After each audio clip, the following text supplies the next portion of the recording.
Olá, meus meninos e meninas, sejam bem-vindos ao projeto Biologia Passo a Passo.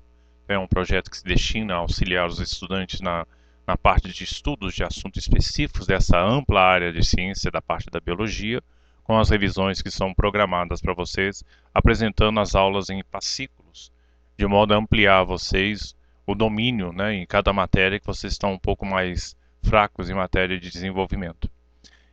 O assunto mostra para vocês textos que são modulados, né? São chamadas aulas moduladas, são textos que são para você completar, né, o assunto, além de apresentar você toda a parte teórica. Seguido, depois você tem uma bateria de exercícios que são propostos para você fazer uma revisão da matéria, e o coroamento desse assunto fecha com simulados específicos que são encaminhados para vocês via net, de acordo com a parte do e-mail apresentado a vocês, e se você se interessar em adquirir esse material, você entra em contato comigo por e-mail ou pelo telefone que está na tela. Eu sou o professor Márcio Pinho, responsável por esse projeto. O assunto específico da nossa aula de hoje é proteínas. Tá? É um assunto relativamente extenso e nós vamos dividi-lo na parte em blocos para que fique mais fácil a sua revisão em relação a esse tipo de assunto. Ok? Dentro da apresentação geral para vocês. Muito sucesso na apresentação deste assunto e vamos começar a nossa aula de hoje com a apresentação da importância das proteínas para o corpo humano, tá? Dentro do que é apresentado de modo geral para os seres vivos. Então, seguindo essa linha de trabalho, né, as proteínas elas são apontadas como componentes fundamentais de todo ser vivo, inclusive dos vírus. Aqui você tem a imagem dos vírus, vai ser mostrado para você daqui a pouquinho algum detalhe técnico em relação a eles, mas o que destaca realmente de importância neste grupo é o fato indiscutível de que não existe vida no planeta sem a presença de proteínas, tá? Dentro dessa constituição. Para você ter uma ideia, seu corpo, né, o jeitão que você é puramente o design proteico, tá? Constitui a principal substância presente nos seres vivos com múltiplas funções. E uma das funções que já foi citada a vocês aí, que é uma função estrutural, é chamada função estrutural ou plástica, tá? E apresenta uma grande massa molecular com notável complexidade. Proteína é uma molécula muito grande. Para você ter uma proteína bem vagabundinha mesmo, ela tem que ter no mínimo 100 unidades menores, são chamadas de aminoácidos, para formar uma proteína daquelas bem vagabundas, tá? Que são proteínas chamadas lineares. Mesmo assim, com uma importância ímpar, né, para cada organismo.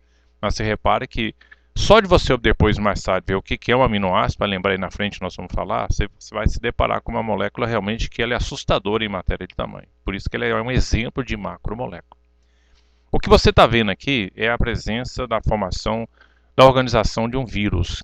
Esse vírus, no caso, ele tem um miolo central chamado de núcleo capsídeo, que constitui um material genético que pode ser DNA, RNA ou ambos, tá? No caso do citomegalovírus. E você tem um envoltório proteico ao redor dele que é chamado de cápsula, sendo que cada cápsula é constituída por unidades menores, são chamadas de capsômeros, né, que envolve esse material e protege esse grande pirata por excelência aqui, né? Capitão Gancho perto dele é fichinha, porque ele é um pirata por excelência, um pirata intracelular.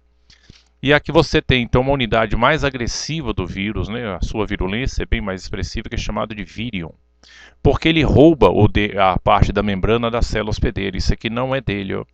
Ele rouba isso aqui da célula que ele parasita. Então, quando ele encosta na célula, a outra célula sadia para ele poder parasitar, ela vê nesse material aqui, que é da membrana plasmática dela, facilita a entrada, né? Principalmente com esses receptores, são chamados de peplômeros.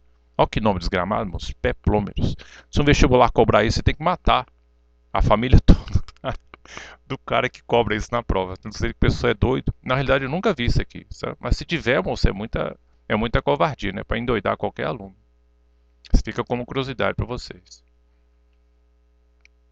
Constituintes moleculares que a gente tem então na sua organização, tá lá. Ó. Elas são moléculas muito grandes, né? As proteínas são grandes moléculas, né? Elas são constituídas com um monômero. Na realidade, ela pode ser denominada também de macromolécula. Né, constituído por unidades denominadas de aminoácidos, né, essa aqui é a unidade fundamental dele, que estabelece entre si o que a gente chama de ligações peptídicas. Isso aqui merece uma notável atenção de vocês no sentido de buscar informações mais específicas disso aqui. Ó. Nesse primeiro instante, então, eu estou chamando a atenção das suas principais fontes. Né? Onde é que eu acho isso? Né? Onde é que eu acho os aminoácidos para serem montados e polimerizá-los de modo a formar proteínas? Está aqui, ó. Vem da sua dieta alimentar.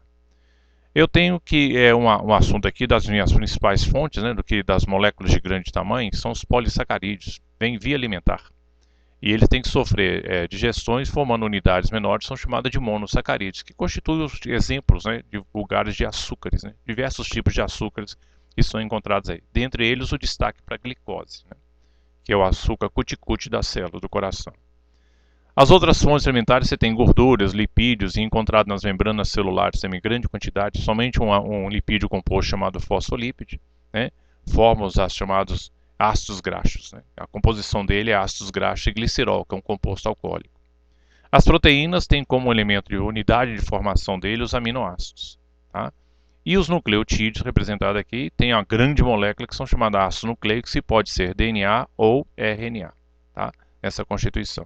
Isso aqui tudo vem via alimentar. Isso aqui tem que sofrer um processo digestivo e transformar em unidades menores que são reaproveitadas pela célula, distribuídos pelo nosso sistema circulatório, tendo o corpo humano como referência, né, dessa atividade metabólica aí. Ok? Dando prosseguimento então ao nosso assunto em relação à importância das proteínas, vamos ver como é que ela se vai organizar aí em relação a principalmente dos aminoácidos. Como esse assunto é especificamente químico, eu vou dar uma paradinha aqui agora para vocês fazerem uma revisão rapidinho do assunto, e vamos para o segundo bloco, porque a leitura agora vai ser química, tá? Daqui a pouquinho então eu volto.